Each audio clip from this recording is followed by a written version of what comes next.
When companies first start building mobile phone networks, they started in the cities and in developed countries, where electricity was freely available and the sites easily accessible.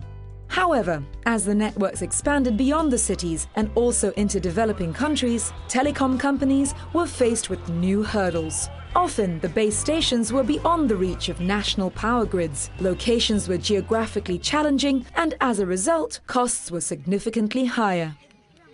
Conventionally, the base stations comprise of bulky base transceivers, we call BTS, and they are placed in an indoor environment where air conditioning is required, and this requires a higher consumption of power. We're actually connecting places where there is no electricity, so you have to produce it at the site locally. The traditional way of doing it has been using diesel generators. But diesel generators come with a multitude of problems of their own. Nokia Siemens Network's Flexi base stations provide a solution to all of these problems. Flexi base station is developed by Nokia Siemens Network as a new generation base transceiver system. This is compact in size, and it can be it's a modular concept where you can increase the size of the capacity of the base station as per needed.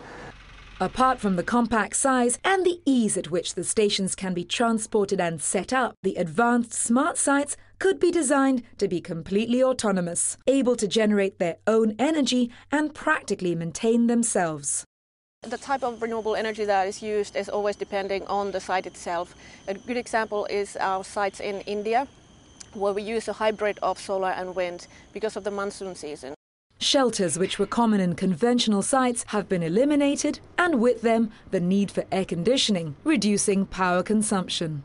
The smart sites have reduced steel usage by 40%, the weight of foundations by 20%, and as a result, CO2 emissions of building the site itself has been reduced by 30%. The initial investment in renewable energy technology is larger than with diesel generators. But the business case is not that simple, but you need to look at the total cost of ownership over time.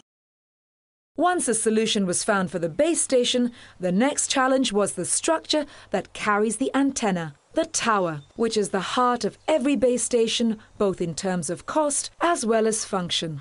Nokia Siemens Networks decided to replace the conventional four-legged towers with three-legged tubular smart towers. The smart towers have the same structural strength, but weigh 40% less and have 80% fewer components, making them easier to transport and quicker to set up. Aluminum feeders have replaced the more expensive copper feeders. The added benefit of this is that the aluminum cables are also less likely to be stolen than copper ones. We have renewable energy powered base stations in about 30 countries, mostly in Africa and some Asian countries and Central South America. In 2011, Nokia Siemens Networks will always see renewable power as the first choice of energy for any off-grid or unreliable grid sites. Although initially developed for areas beyond the power grid, the smart sites have proven to be popular even in developed markets. SoftBank is one of the largest wireless carriers in Japan, and with land being so scarce and expensive in Japan, the smart sites were an obvious choice for SoftBank. Now with the Flexi BTS, the size is a lot smaller. The benefit of the Flexi BTS is that it has lower power consumption, 60% of the power consumption. SoftBank were also attracted by the low initial capital investment for the smart sites, which on average cost 15% less than conventional sites. And especially in places such as Japan, where land is more expensive, the compact size of the smart sites offers up to 40% savings on site rental costs. For example, let's take a larger city with 5,000 base stations. With our new energy efficient solution, when we replace those 5,000 base stations, you will save the carbon dioxide of 21,000 cars.